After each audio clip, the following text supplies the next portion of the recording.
Hello everyone. I'm Jonas Bendiksen, and yes, I'm here to talk about the Book of Veles, my latest book, and all the strange ins and outs that I experienced throughout this process. So basically, the Book of Veles, it started. Me sitting in the first years of the Trump era in 2017, 18, kind of confused, worried, sort of a little bit angry, but just sort of wondering what just happened to information, what happened to facts. You know, we were suddenly in this landscape of, you know, alternative facts, and anything you didn't agree with was sort of labeled fake news, right? And I was reading a lot about what had happened in the election of Trump. You know, the algorithms, the Russian intervention, the troll factories, and in that process, I came across the story of what happened in Veles, this small town in North Macedonia. So Veles is this fairly small town, sleepy town of about 50,000 people. It's a place where sort of the former industry of the town, the steel smelters, the porcelain factories, and all these things have been. I think someone has somehow managed to hack the presentation. I don't know if you see all those lines, but yeah, what does it say? So I can ban it. Cordel. Let me find it so I can ban it. I'm really sorry about this.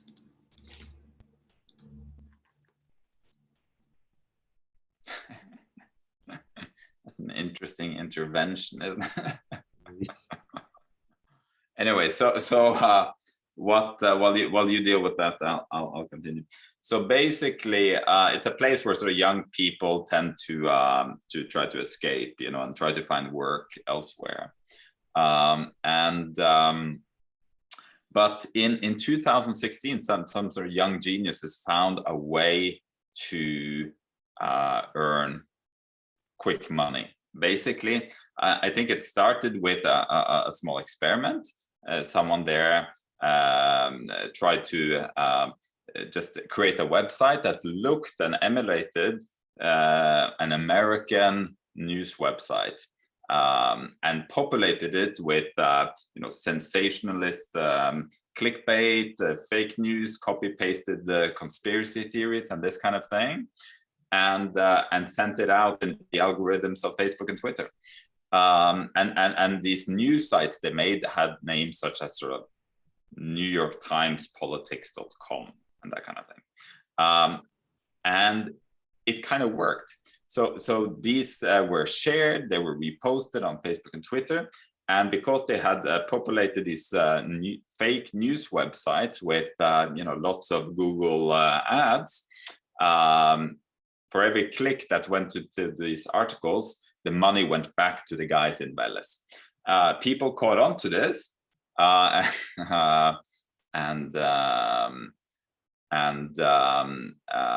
know, yes, everyone could see that this worked. It earned money for people back home, and it ended up with, basically, they made hundreds of fake news websites in this small town Veles. Yeah, so basically they ended up with sort of hundreds of fake news, clickbait, sensationalist websites with names such as usanews.com and stuff like that, and it became, in 2016, in the sort of heat of the American election, it became a sort of global hub of fake news production. And this was something that was sort of like an industry that caught on in Veles. I found this very fascinating. You know, it's a part of the world I'm interested in, and sort of, I thought it was a good illustration of sort of how someone can hack into the information systems that we have. It was around the same time that I also sort of started seeing the first we started seeing the first prototypes of sort of synthetic imagery, the sort of deep fake videos, the artificial intelligence portraits, these kind of things. And it all sort of like made for this feeling that something new was happening in the information systems. As I was reading about this town Veles, I came across sort of other strange layers, like that there was a god named Veles, the same name as the town. I mean, so he was in the Slavic ancient pre-Christian pantheon of gods, he was the sort of number 2 god on the number 2 guy, and he was a very powerful god, but he was also the god of trickery, of magic, of wild animals. He was a shapeshifter, so he would sort of appear as a bear when he was sort of going down among people. He was very similar to in Norse mythology, we have this god Loke, who was also sort of a fomenter of chaos, and I thought that, oh wow, there was a god of the same name as the town. He would probably be very happy with all this sort of fake news and chaos that was produced in the town bearing his name. So that was fascinating to me. And as I was reading about this god Veles, I came across the Book of Veles.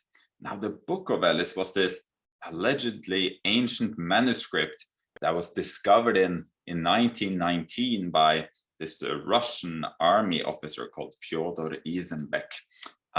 He found in a burnt out house, he found some 40 wooden boards with mystical inscriptions on them in a language nobody could read, in sort of a proto-Cyrillic script.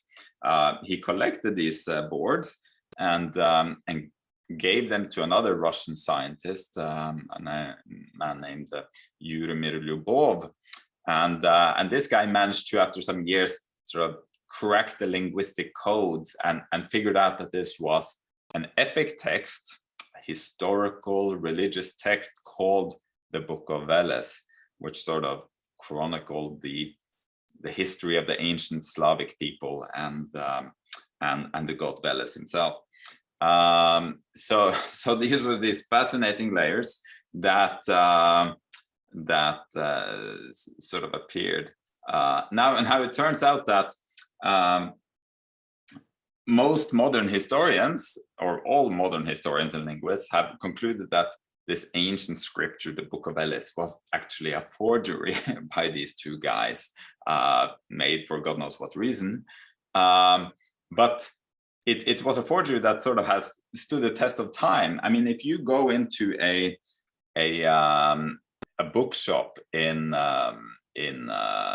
Moscow, for example, I'm just going to stop sharing my screen for a second. If you go into a bookshop in Moscow, I mean, you will find like lots of different iterations of Velesova Kniga, the Book of Veles, in many different forms. It's quite a popular book out there in many editions, all gilded and very sort of beautifully made. But it's basically considered to be a forgery. So that was a fascinating layer to me. You have this fake news town, and you have this sort of god of chaos, and you have a fake historical work that was actually translated into English once in 1973 by a guy at the university in America. The translator himself didn't know it was a fake, so he peppered the pages with footnotes and comments of what an important historical manuscript this was.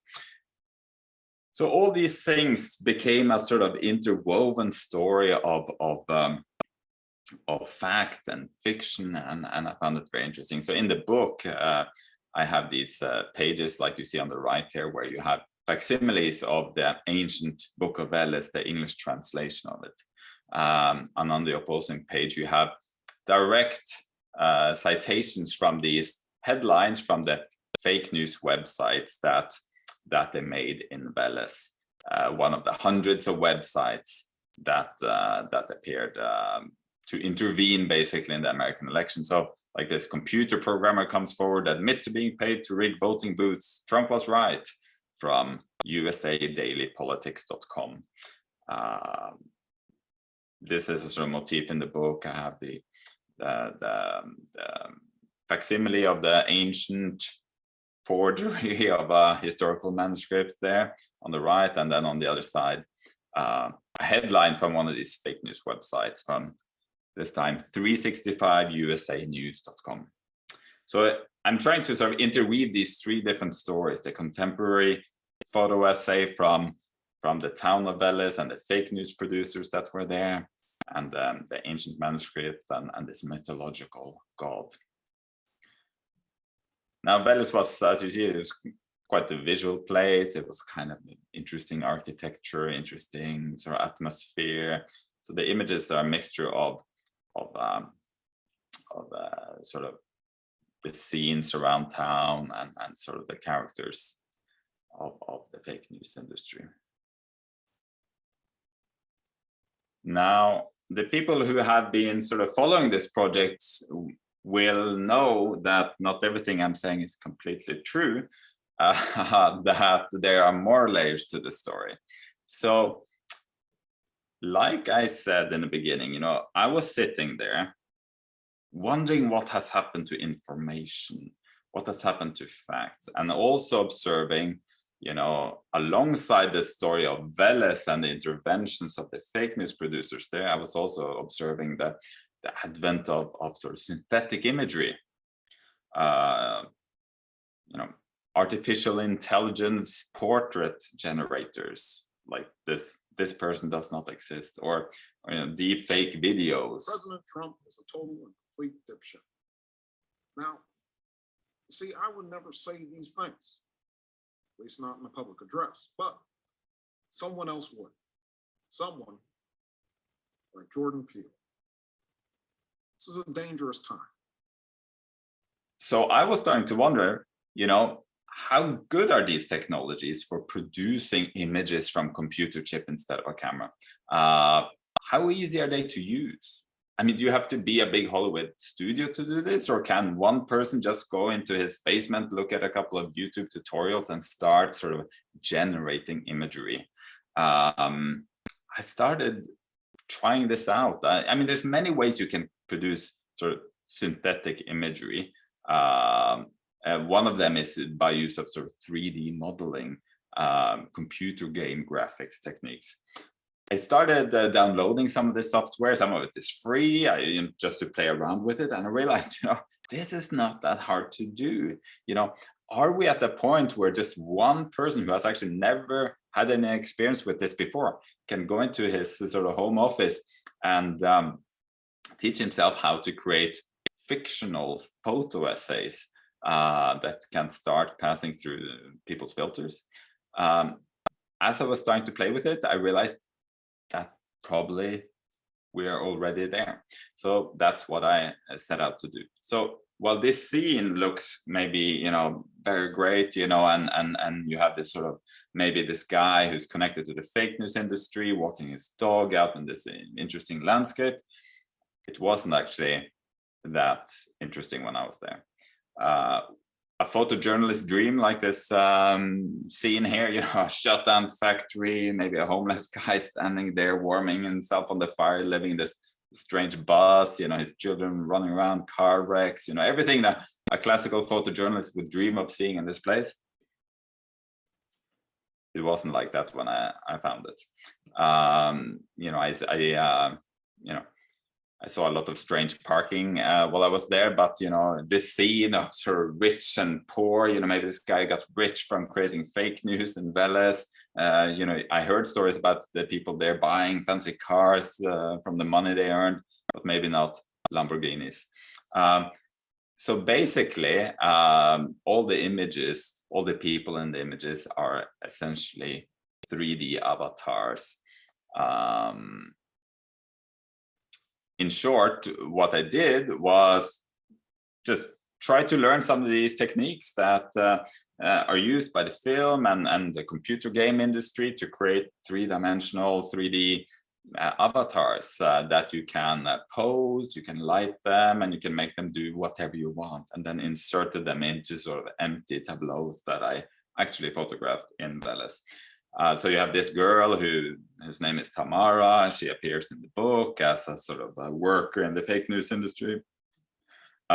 She started out as just a base 3D model that I bought in one of these programs, and you start with having to dress her, and you have to you can make them whatever shape or form you want, big or small, tall, thin, big, whatever, wrinkled, old, young, and you have to make these decisions. You have to clothe them. My wife is upset with me because I spent maybe 10 times the amount of clothes on 10 times the amount of money on these avatars' clothes than I spent on my own wardrobe in the last 10 years, probably.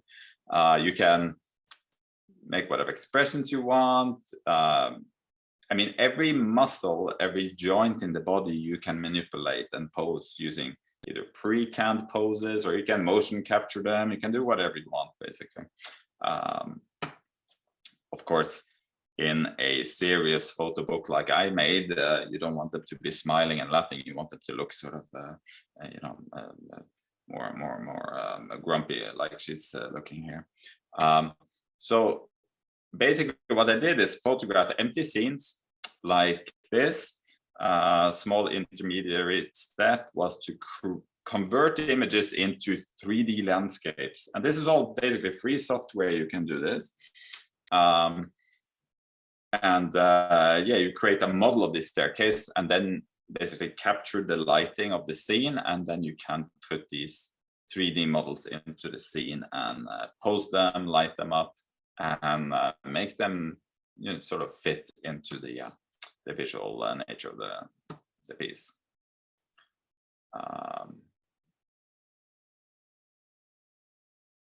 Like I say, you can use pre-canned poses that you can buy, or a dime a dozen, or you can do it yourself, manually post whatever part of the body you want.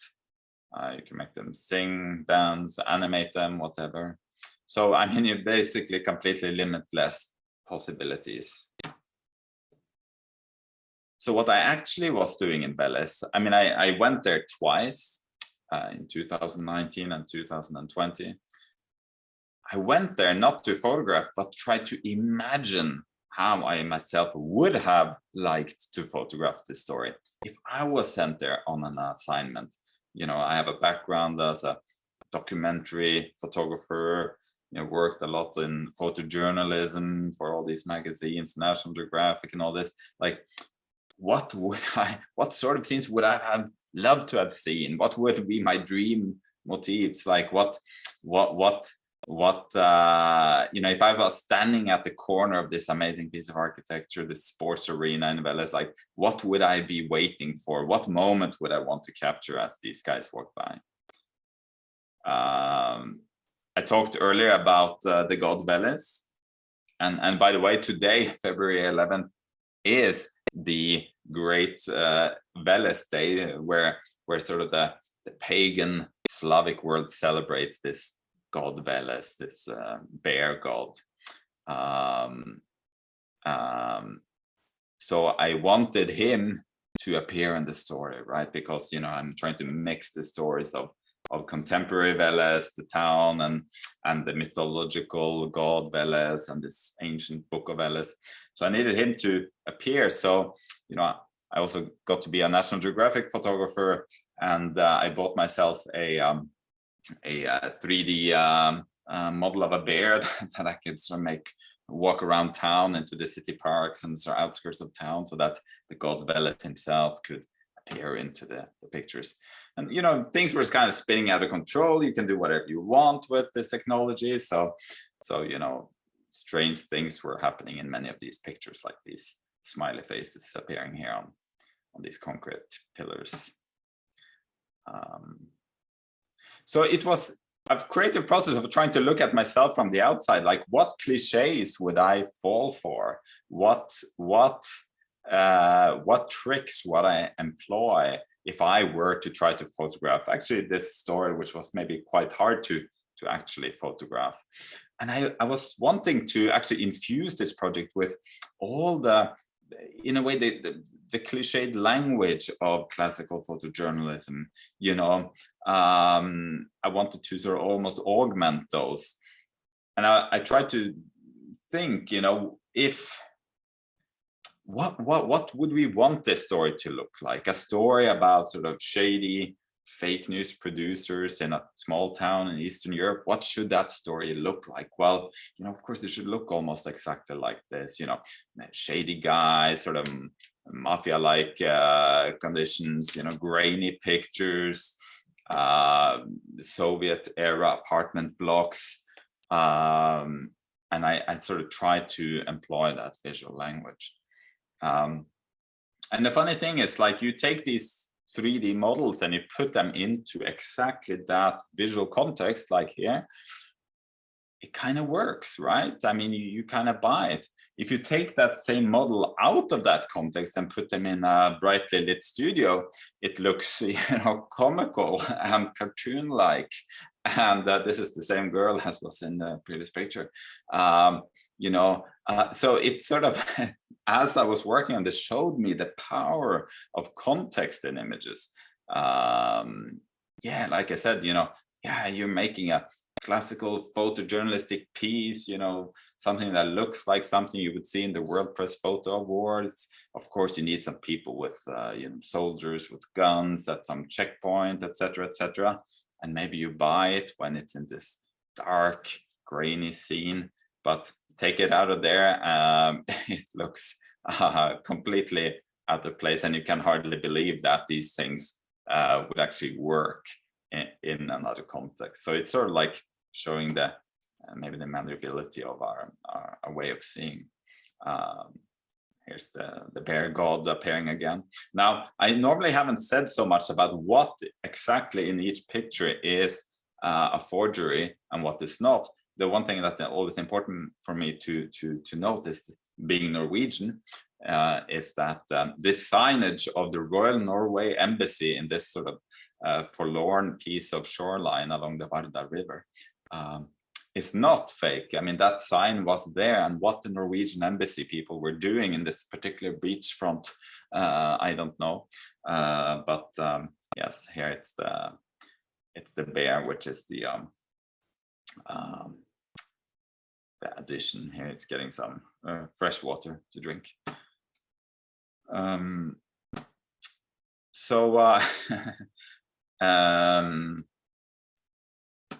So it was, in a way, for me, a way to also play on my own history as a documentary photographer and all the photojournalism I have produced in my time. It was actually quite an emotional process for me, because I was kind of having to look at my own ways of seeing, my own mechanisms, and try to reconstruct them with these digital Lego pieces. And you know, it was almost, for me, difficult to see, you know, what sort of easy tricks I myself might fall for in this kind of way of photographing. These lovers, they are very romantic when you take them out. Yeah, so people have questioned afterwards, you know, what is actually the real elements and what are the fake elements in each of these pieces. And actually, as I've grown some distance to the images, and when I have gone back to them, I've actually sometimes have forgotten myself which elements were real and which elements were fake. Now, as I was doing all this synthetic imagery, I was getting more and more fascinated with sort of misuse of information and synthetic information. And I started figuring out other arenas where the technology is developing very, very quickly on this front. And it's not just in imagery. In artificial intelligence text generation, for example, it's a field that's developing very, very rapidly. All the big tech companies are sort of vying for supremacy on this front. It's a sort of competition of some prestige to produce the best artificial intelligence, machine learning, writing bots. So I saw if there was one of these systems that I could employ myself, you know. you know, what did I want this project to look like in the end? I wanted it to look like, okay, an averagely competent photojournalist comes to Veles on assignment, has to spend a couple of weeks there photographing this fake news scene, does a moderately competent job of it, goes home and sort of edits the material and you know, squeezes out a sort of trendy photo book from the material. You know, if you're making a trendy photo book, of course, you need to have a very, you know, weighty introductory essay. So how was I going to produce that essay? Well, so I took all the English language reporting I could find where journalists actually went to Veles in 2016, because in 2016, when you know, well, actually, it was discovered right after the election of Trump. It was discovered that Veles had been this fake news hub, and Obama talked about Veles. Hillary talked about Veles, complaining about what had happened and how that might have skewed the election in Trump's favor. So all the world's media went there, in New York Times, The Guardian, Wired magazine, you know, BBC, they all went there. So I took all those English language articles and used them as training material for GPT-2, which is one of the, at that time was one of the leading artificial intelligence text generators. I mean, these systems are not trained by people to write English, right? I mean, you can, they're trained to mathematically compute the sequence of letters based on sort of 13 million websites. But you can train them further, right? So if you take the complete works of Shakespeare and feed them into GPT-2, it will output very believable Shakespeare verse on the other side. Likewise, if you feed it with the entire King James Bible, it will write out inspiring Bible verse on the other side. So I basically cut out all the English language articles I could find, like I said, when journalists went to Veles to report about the fake news industry there. I used that as a training material for the artificial intelligence system to write a piece for me. So the entire 5,000 word introductory essay in the Book of Veles was written entirely by artificial intelligence. I didn't write a single word of it myself. And I would sort of push it in different directions, and I would basically generate a whole bunch of iterations of this text, and I would cut and paste the different parts that I like together into a sort of logical sequence. But if you read phrases from this text, I mean, most people would probably not react to it being written by a machine instead of myself.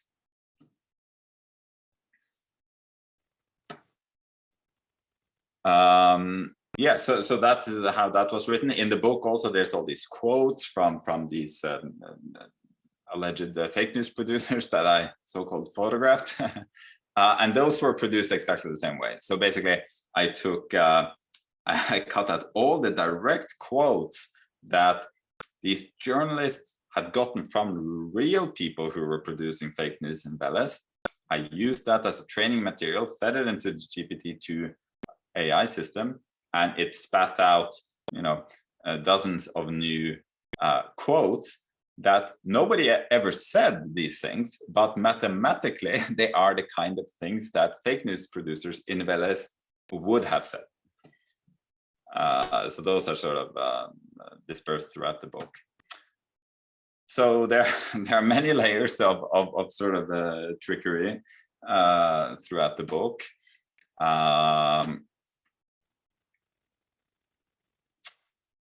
Also, I mentioned these facsimiles from the ancient Book of Veles.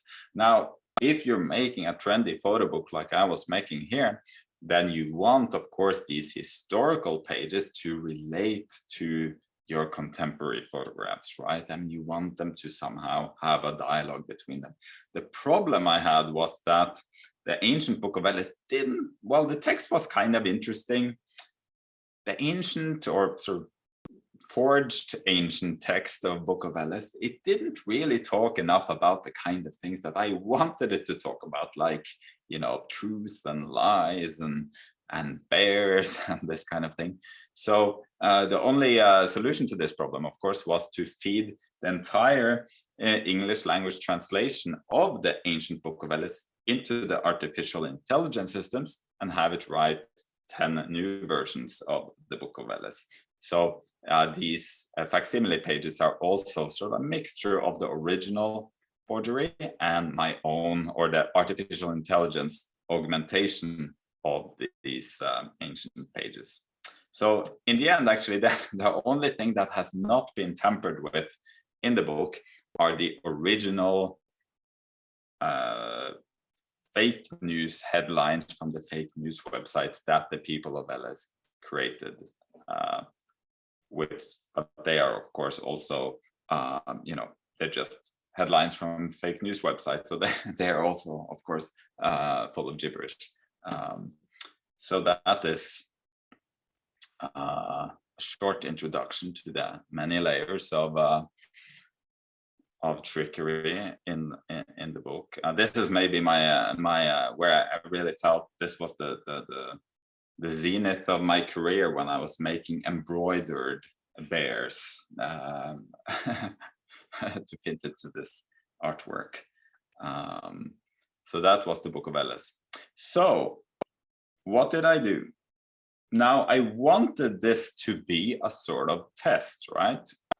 For how good are we at telling the difference between real photojournalism and something that some nerdy guy generated on his computer. So I made the book. I put into the book lots of different hints and clues that this was a forgery, just beyond sort of that every character in the book is a 3D avatar, right? But I also put in extra small little hints here and there. Now, I was wondering, have I put too many hints? Will it be too obvious that it's just fake, the whole book, or is it not obvious enough? I thought I had erred on the side of it's too obvious, right? So I expected it to go like this. I published a book in April last year, April 21. I thought it would go, 2 weeks after I published a book and I started sharing the material on my social media channels, etc. 2-3 weeks, people would start maybe chattering on social media. Have you seen this book? There must be something wrong with it. Have you seen these pictures? There's something wrong. Why are there bears walking all over town? Have you read this strange text? It doesn't sound like Jonas. Something like that.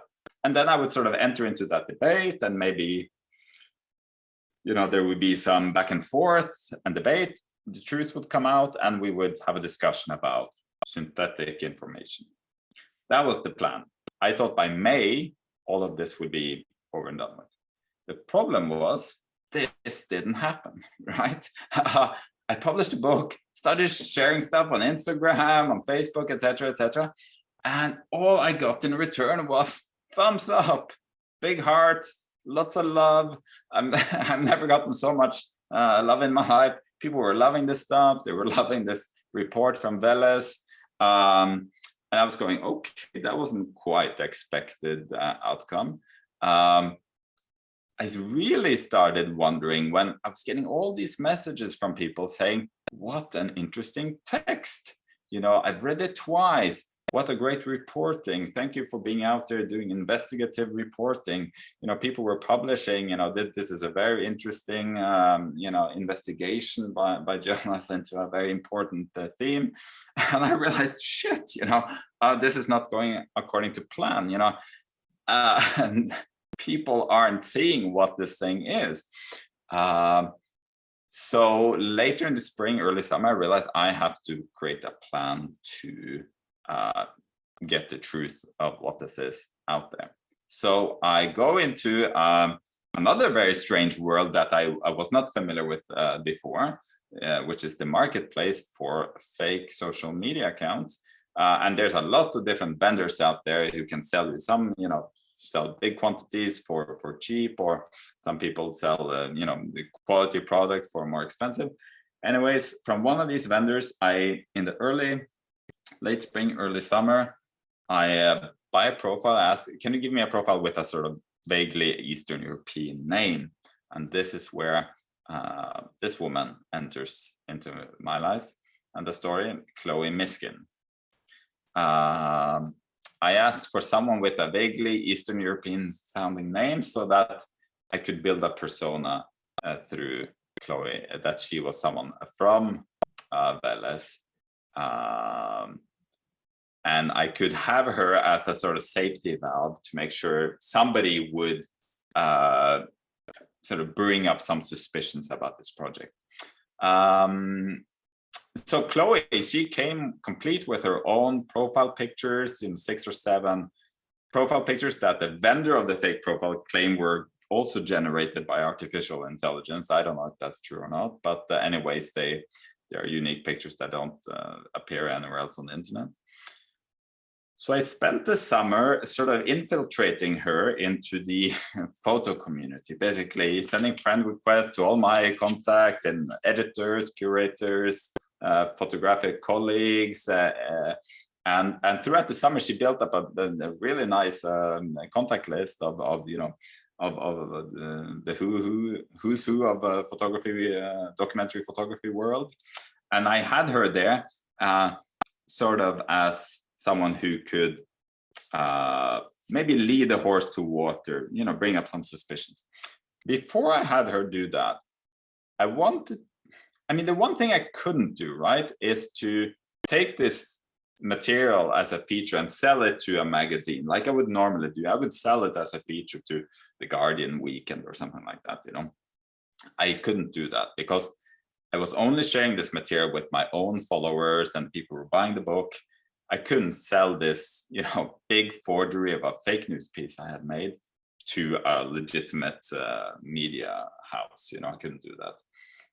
But I wanted at this point, because nobody was saying anything. In this period, I got not a single question from anyone who were questioning the origins of this material. Okay. So I wanted to test, is there somewhere I can test if this actually goes through sort of professional industry filters? And I found one candidate that could be a sort of what I thought a legitimate target.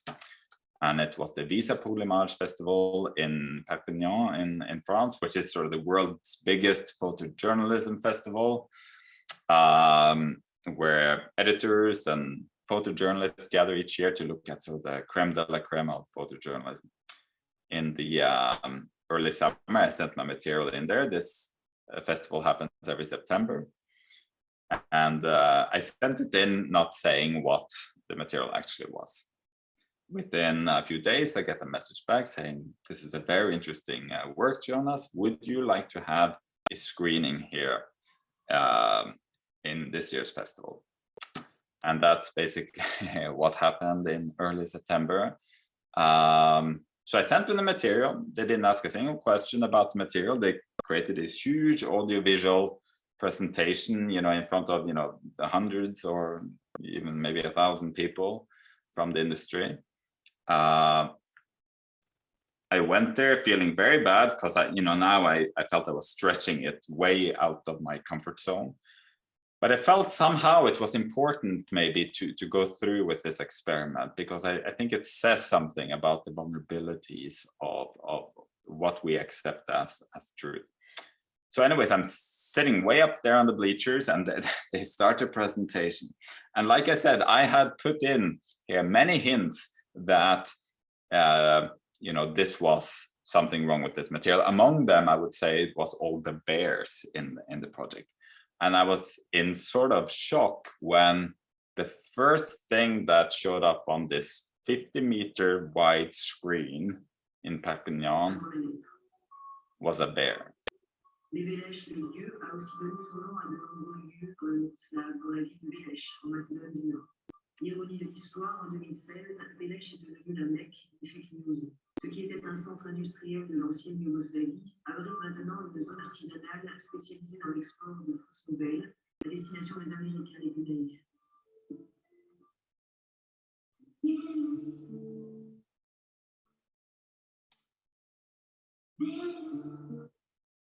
So I had made a deal with myself. This was 1st of September. I was gonna give it 24 hours after the screening for someone to say something about this material, bring up some critical question, some suspicion that something was wrong. And if nobody said anything, then I would have to sort of blow my own cover. I got back home to Norway.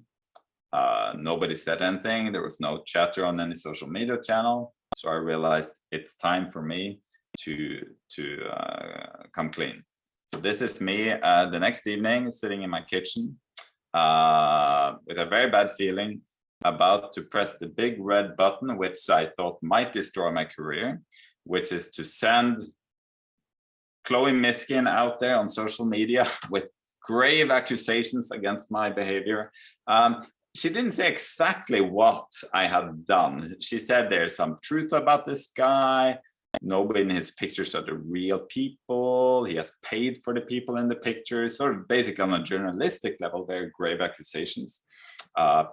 True accusations, because yes, I had paid for these 3D models, right? I mean, the base characters I had paid $20 for or something.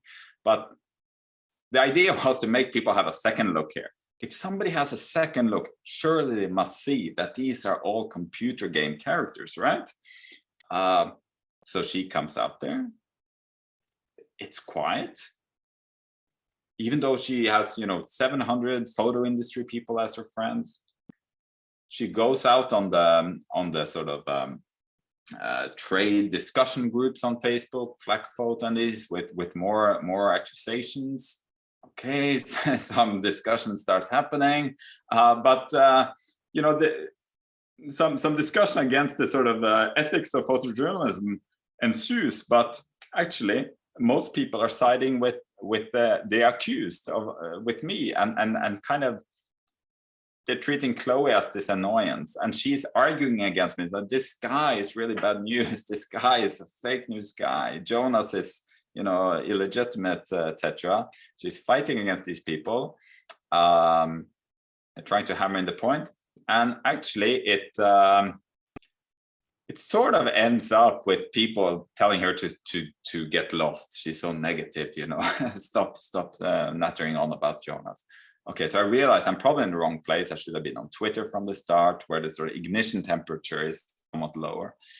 So I spent a couple of weeks buying new fake profiles, buying fake Twitter followers, and actually making some friends for Chloe as well, so they can attack me more in concert with one another. And a couple of weeks later, Chloe Miskin appears on Twitter.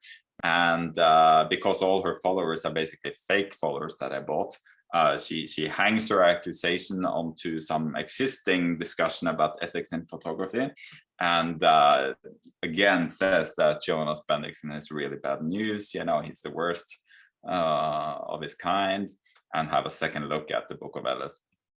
And finally, things catch on, and people, the critics of the photography world come out on the attack. Chloe pours gasoline on the fire, and some outrage ensues. But this particular duck rabbit here, Duck, he's a very sharp-eyed guy, because he managed to see that I had just posted this picture that you saw before on Twitter, right before all of this happened. And he managed to see that this girl, her name is Alisa Mitrofanova, she's also a fake profile. She's a friend of Chloe that was helping Chloe with her little attack on me.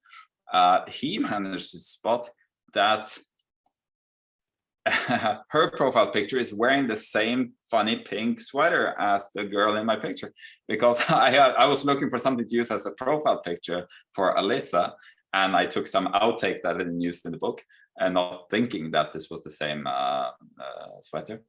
And he managed to spot that and put two and two together. And then finally, around the 17th of September, 2-3 weeks after Perpignan, the game's finally over, and I can come clean the next day.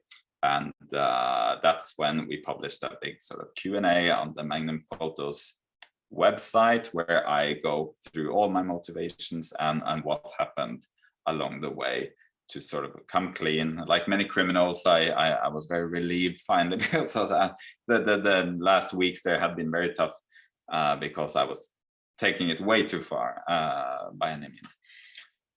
And yeah, so there's a lot of noise out there on social media. So not everyone is very happy, of course, including the director of this photojournalism festival. Of course, he's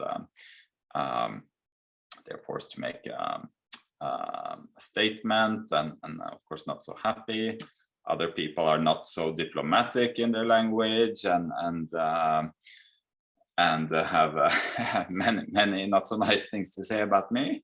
But that's when it's very good to have an alter ego on social media like Chloe, who can be out there and help fire up under these critiques. So you know, Chloe is completely unstoppable out there. Every time somebody is saying something critical about this project, she's out there and sharing it on Twitter and on Facebook, and yeah, she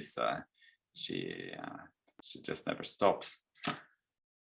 But the good news is that in many ways, I feel like things have gone, even though things didn't go according to plan, they in the end went according to plan, because after all this happened, there's been a lot of writing about this project, and not just about this project, but about this question of synthetic information, about synthetic imagery. How are we going to deal with this issue of when disinformation can be automated? You know, it's nothing new that people have been manipulating photography or writing lies. This is all news.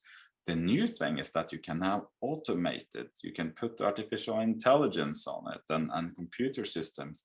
And the new thing is, of course, that the delivery vehicle of all of this is viral social media. This is a new situation, and this is something that's going to be very complicated in the years ahead. So a lot of these, there's been a lot of writing about it. There's a Danish paper even writing about this theme on their lead editorial, which is, you know, getting it outside of the photo ghetto. It's a very I'm very happy about that. Süddeutsche Zeitung, El País in Spain, etc. But I'm not showing all those to just brag. I wanted to end here with showing maybe the most interesting and actually important media coverage that has been about this project, which followed from when Wired published this story. Wired in October published a big story about this project with a very funny headline. And I was at that time monitoring, you know, my Google News alerts when new articles were coming out about this project, because there was a lot and I was following it all. So I saw that Wired came out. Oh, great, I want to read that. I saw at exactly the same time another piece came out in another publication I hadn't heard of before, called TexasNewsToday.com.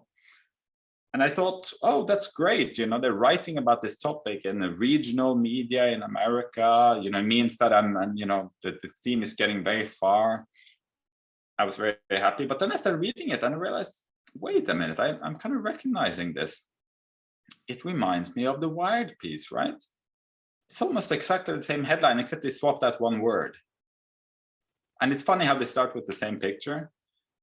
And I started reading down, and it's basically the same piece. They've rewritten a few sentences here and there. They misspell my name throughout the piece, but apart from that, it's kind of the same piece. And I'm reading that, and I'm wondering, like, what is this thing reminding me of? It's reminding me of the original fake news websites of Veles. It's exactly the way they looked, with like kind of a little bit bad graphic design and too many ads, etc., etc. And I wonder, who is TexasNewsToday.com? So I clicked on About Us, you know, who are these people? Okay, the pioneer of news sources, all right. Strives to be very accurate, sounds great. Utilizing a vast network of strategically situated correspondents all over Texas. is at the vanguard of every breaking news story that matters most to the common man. Oh, sounds wonderful. Well, where are they? Are they in Austin or Dallas? Where are they? It turns out they are in Pune, Maharashtra state, India.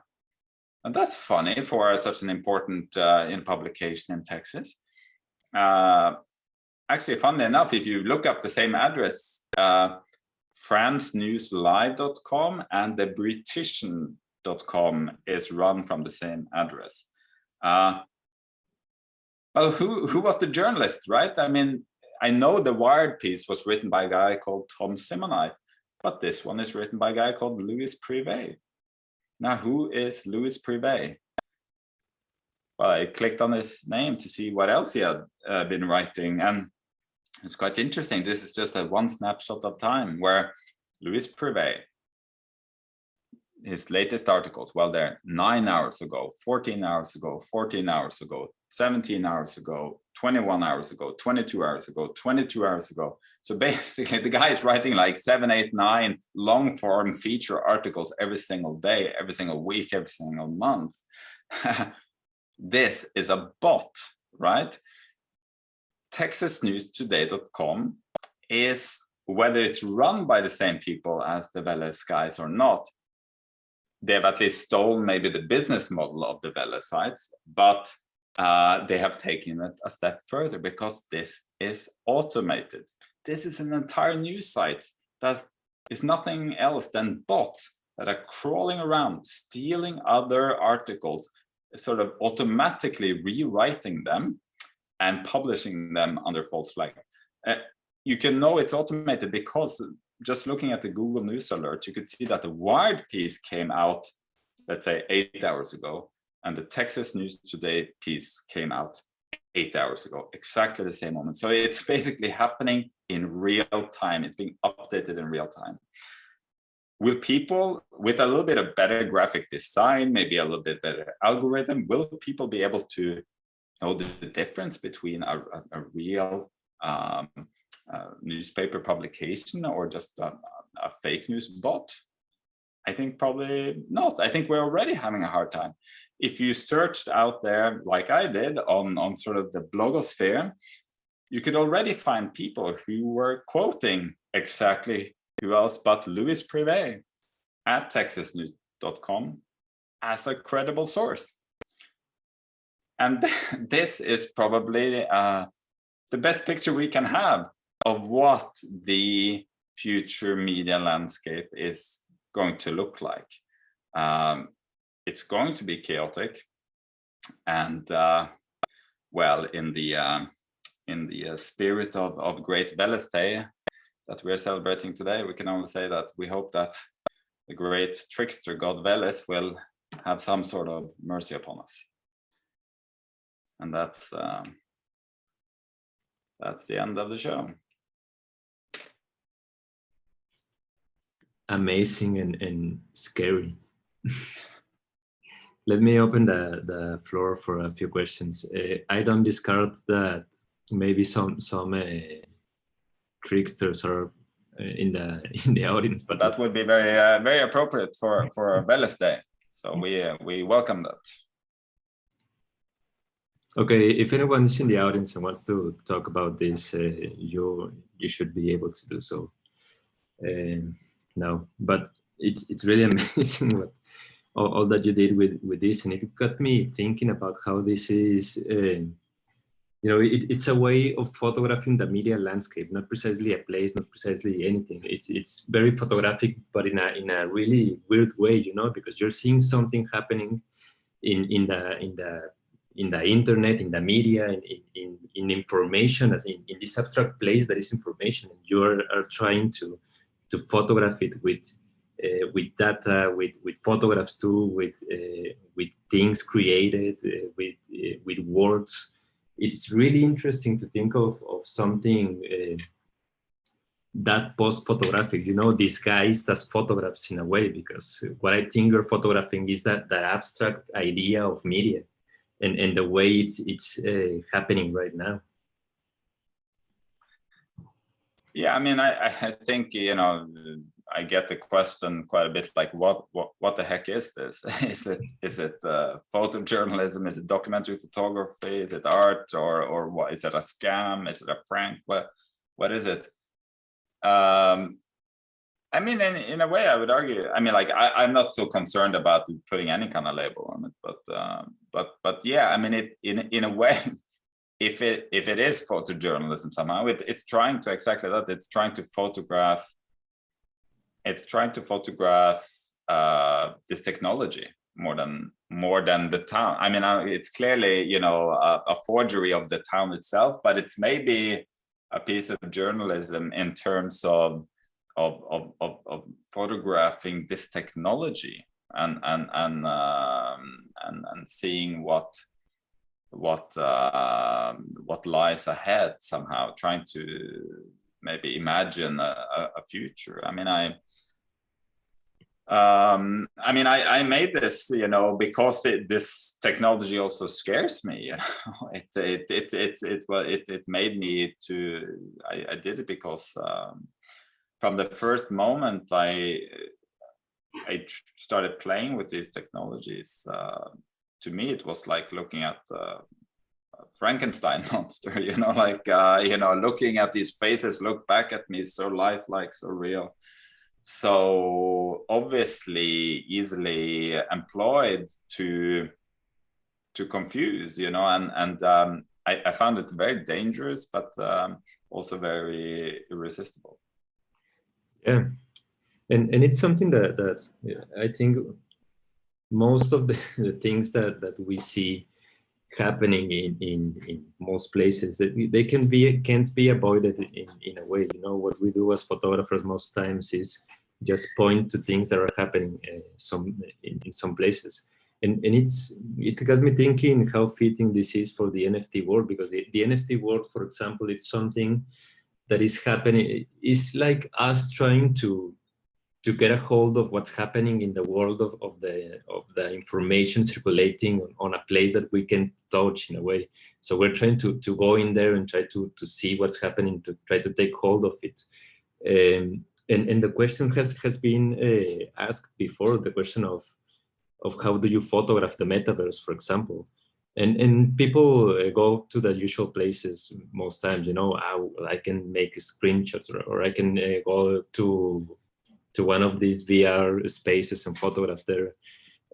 But I think it's we can't, if we're thinking in a photographic way, if we're thinking about photography as a medium, we can't go too far away from the human experience, from some kind of tangible, in a way, human experience. And that's what I find very interesting about this, that it's about that that thing that you're looking and pointing at, and it's something that you can't really hold, but you can point to in an abstract way. I think of photography, for example, or a photo work as some kind of black hole in a way, you know. We photograph everything that is orbiting around the black hole, but we can't see the black hole itself. And that's what's happening in this kind of work. And it's really, I find it really fitting for the NFT, for what's happening with people around the NFT kind of revolution, you know. How do you see this work fitting the NFT world? Yeah, I mean, in a way, I was interested in trying to make some work about these developments, because also I didn't quite understand them. I didn't know quite what the mechanics of it was. I didn't know what it was, and I don't know quite where it's going to go in the future. And you know, I was also making work that I didn't know the outcome of myself. You know, I mean, I really didn't know where this was going to go from. You know, it's like a journey where as opposed to very much of other things I've done since you know, the time when you're starting out for the first time, you don't know the outcome of your work in a way. And it felt like so much of this work happened, you know, sort of was conceived along the way. Now, in a way, putting it now into the NFT space, it is, to me feels like just more, it's part of the project in a way. It feels like the natural thing to do, because I didn't know, would this work have a place in the world of documentary, of storytelling, of journalism, and what would happen if I put it out there, something like this. So then I saw after a while what would happen. Now, to make the story live longer in the NFT space, I also don't know what will happen to it there. It's also like, how will it work? How will this particular intervention I did, this experiment, what iterations of it will now be in the NFT world, and how will it fly in there? And as we move closer and closer in a way to the metaverse, like you say, this kind of is being sort of sucked into that realm somehow, and I'm almost just following along with great interest and with fascination. I mean, in the NFT sort of iteration of this, there are many new elements in a way, and that's kind of like the idea, to take it a step further, to develop the characters. So, I mean, I showed a little bit of it here. There are other, there are several collections going in here. There's the original work, then there's like all these models get a life of their own as well, and kind of coexist on the outside of the pictures, and are doing other things than in the pictures. And how will this dialogue go? How will these things interact once it gets out there? I don't know. I'm fascinated to see, so yeah. Yeah, and it's something that, I keep reminding everyone every time I talk about NFTs. We don't know how photography will live as NFTs yet. We're trying to make some way, for example, with fellowship, in the way we talk about work, and the way we the proposals we make to artists, trying to advise of what can be done with the work. But the reality is we don't know what will happen. For example, someone will collect one photograph from the project, maybe two photographs from the project, and you will go in a virtual gallery, one of these on Cyber or whatever, virtual gallery, and you will see these two photographs, and you will say, "Whoa, this looks interesting." That those are cool photographs. But then those photographs, if you click on them, if you go to the project where that is the source of the photographs, you will start to see all this thing that is made out. And the first question will be, what the fuck is this? And people will start wondering what's happening here. And the project as this gateway into a imagined place, all mixed up with information, will have a second life for people that haven't ever heard about. It's really interesting to think of everything that can happen with what can happen with this. And I wish in a way I wish we knew how to control it, but I think part of its charm is that we can't control it.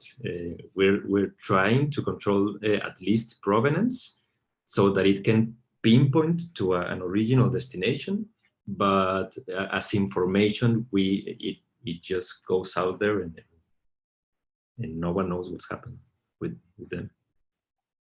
Yeah, what has been interesting for me with this project so far is like all of the conversations that it has engendered in so many different arenas. I mean, like it has sort of led me into conversations about this theme of like, what is photography? What is the future of photography? What's the future of information?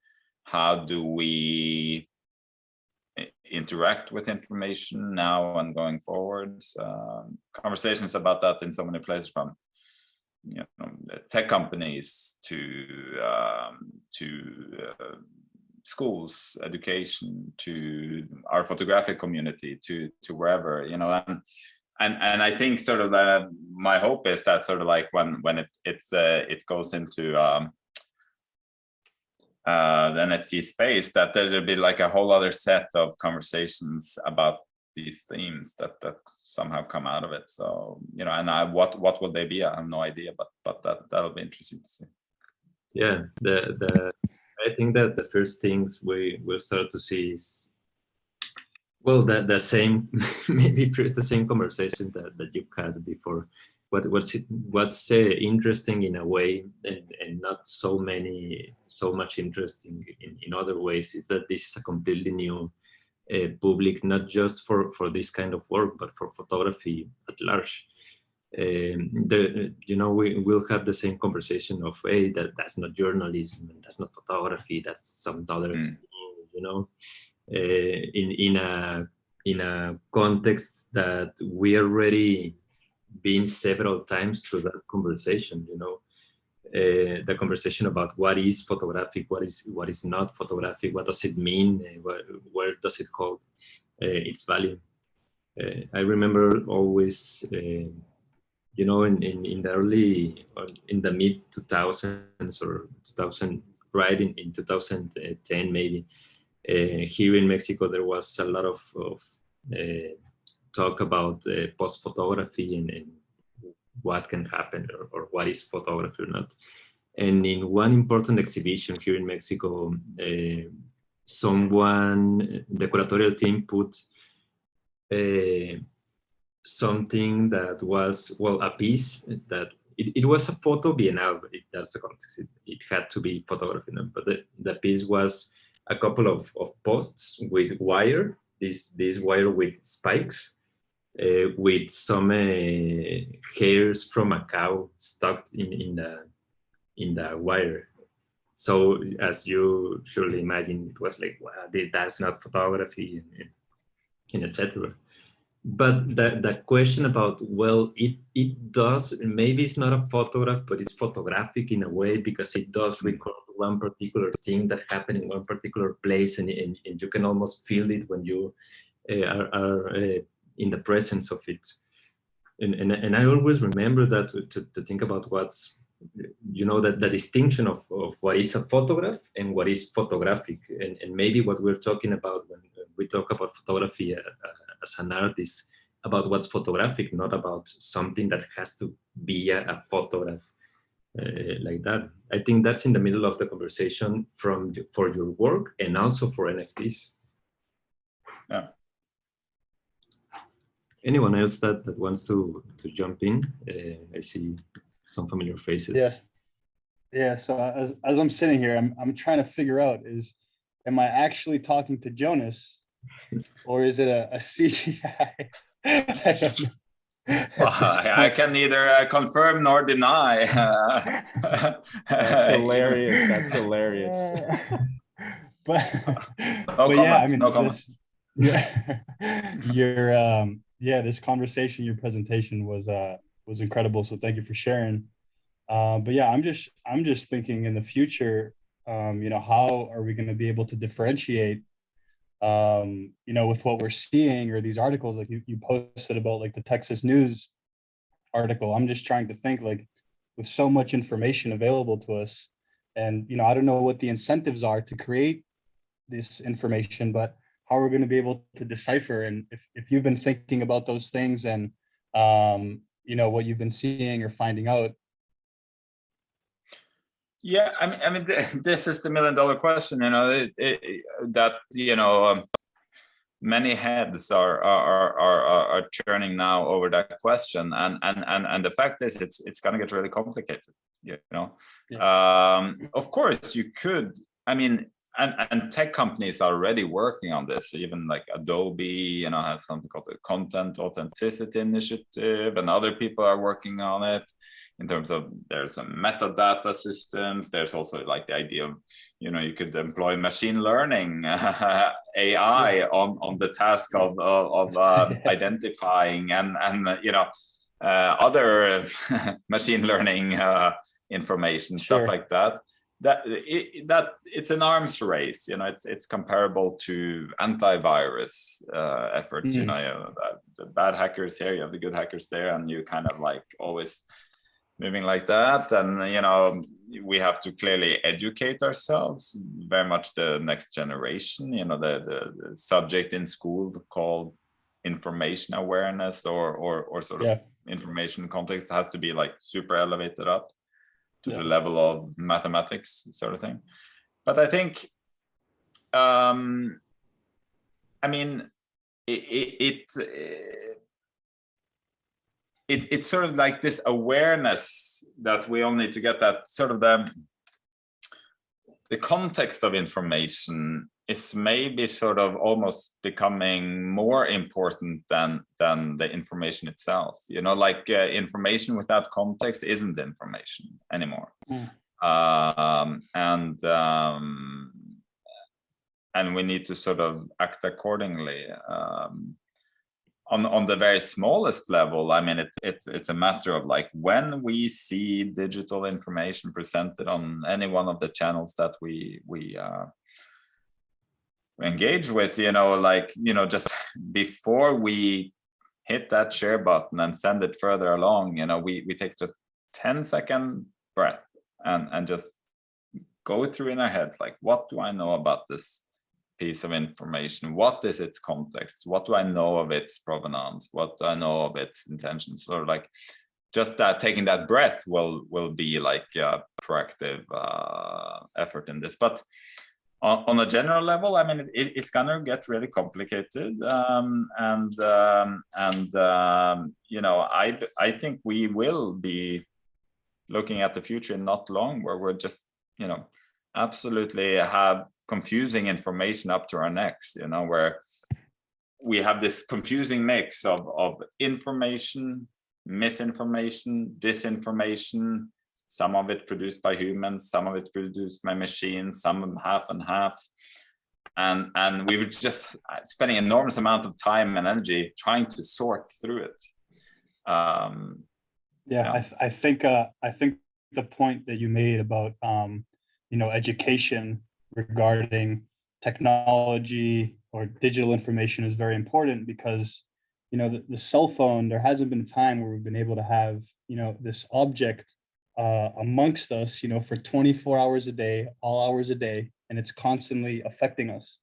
And these things are constantly affecting us in ways that I don't think we're realizing yet. I mean, I think we're starting to realize, but the long-term effects are yet to be seen. So yeah, I mean, your project brings up a lot of interesting questions on, you know, what we're going to do with these things, because yeah, I don't know. I mean, it's getting to a point where I think it's above us. You know, you're talking about like combating machine learning with machine learning, which seems like the best answer that I've heard, you know, so far, because I don't know. Yeah, but very interesting stuff, Jonas.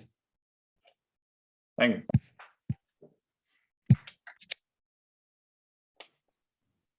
Go ahead, Corin.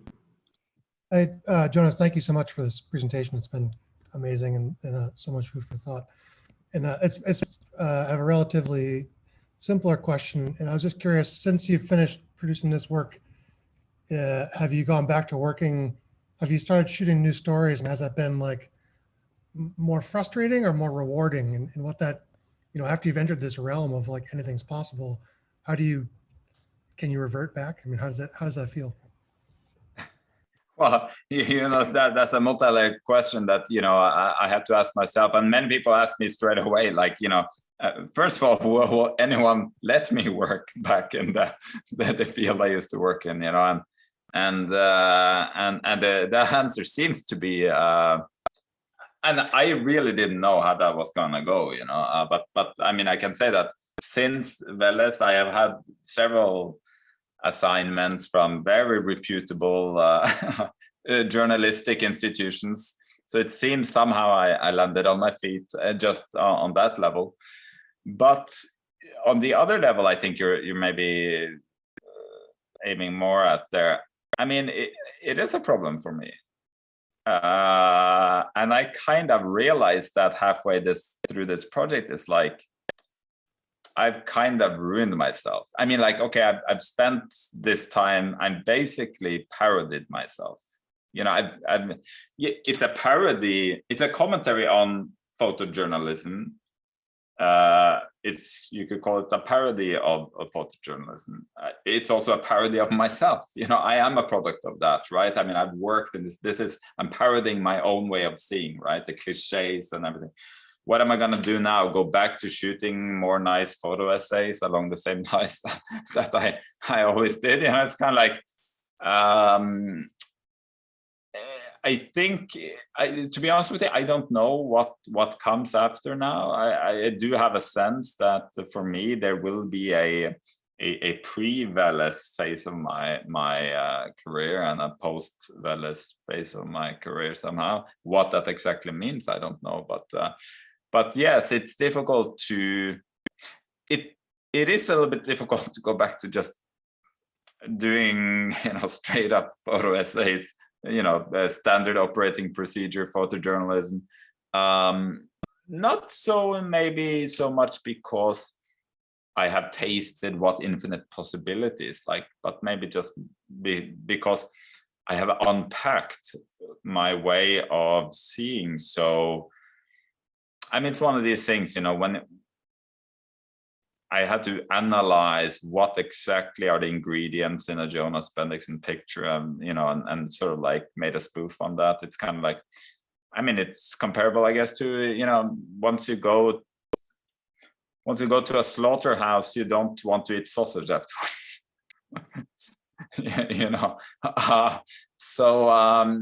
No, I don't know. It'll be interesting to see. I have no idea. It's also interesting to think about that in a way you made this project because you were already seeing the things that were beyond the journalistic practice in a way. So I think that either way, if you made the Book of Veles or you didn't, you would have the same questions and the same before and after in your way of thinking about journalism.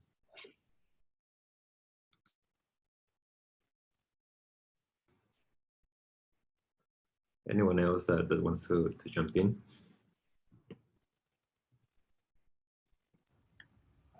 I got one more quick question if no one else wants to jump in. My head's kind of spinning, and this might not make that much sense, but in a certain way, I almost begin to wonder about if the point was in some level to communicate a truth, is there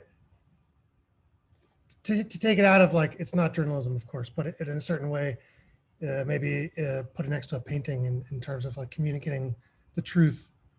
How far, maybe it's not a completely ineffective way of communicating a message in a certain way, and there's a lot of validity to it. I think, like, I don't know.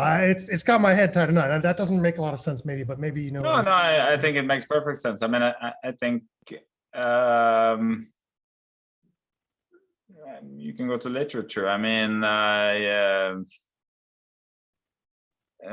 There's a heck of a lot of fiction that is probably your best go-to source in terms of understanding history and a certain moment in time. If you want to learn about,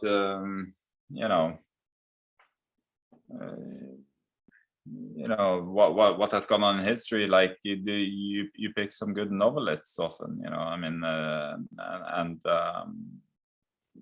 without comparison, but I do think fiction can say something very profound about reality, and whether I have done that or not is another question, but so yes, I am feeling quite that, my methods might have been very questionable for many reasons, but in a way it has had a lot more effect and started a lot more conversations and a lot more thinking about this issue maybe than if I would have gone to Veles and made the classical photo essay about this issue, right? So I think in that sense, this probably has been a much more effective way to address these issues. I would think. On the other hand, like I say, I'm not particularly sort of in need of defining what this is, like I say. But if somebody wanted to shoehorn it into the world of journalism, I would say for sure it's not sort of classical front page journalism, right? But perhaps you could say it's journalism from the commentary section, from the opinion section, from the debate section. I mean, it's maybe you could see it as an invitation to debate, a provocation for debate, you know, and you know, you have that inside journalism as well somehow. But like I say, I'm not very. The work is what it is, and I have no idea what it is myself, really, to be honest with you. But I don't necessarily think it's so critical to establish what it is. You know, it somehow lives its own life. You know, I mean, it lives its own life in strange ways, like I demonstrated here, where, you know, when the fake news website starts stealing reporting about my fake news story about fake news producers to put it into their fake news publication, you know, it kind of is on levels I could never have imagined on my own, and new strange things like that is happening all the time. Yeah, and I would go back to Walt Whitman with this in that remark that he says in the preface of Lips of Grass. He says something like that work of the poet is not to describe dull things. It's not to make dull descriptions of things, but to find the path between a reality and the souls of people. I think that's the place where truth is in a way, because what I think this work is doing is making us experience some truth, not showing it, not just describing it in a dull manner, but making us experience some truth that exists out there, and that Jonas is seeing and kind of wanting to tell everyone, look, here is that thing, that weird thing, you know. And I think it does just that, you know, to point us to a place where we will have to ask ourselves, where in the world we have seen this too, this same thing that this work is making us experience. Where in the world have we seen it, and how do we feel about it? So I think it's just another way of getting to the truth, not that direct. You know, here it is, the truth, but just another way in which, and I would go to the matrix for this. One thing is to see the door, and another thing is to cross the door, and this work kind of let us cross that door by ourselves. Yeah, I think yeah, it's pointing to the truth of how much harder it's going to be to find the truth. Yeah, Yeah, such a great way to criticize like the real and the fake, and it's amazing. thank you. So thanks everyone for coming, and see you on the next talk. We'll have Jonas for some other talks approaching his drop. So thank you, Jonas. It was great. Thank you.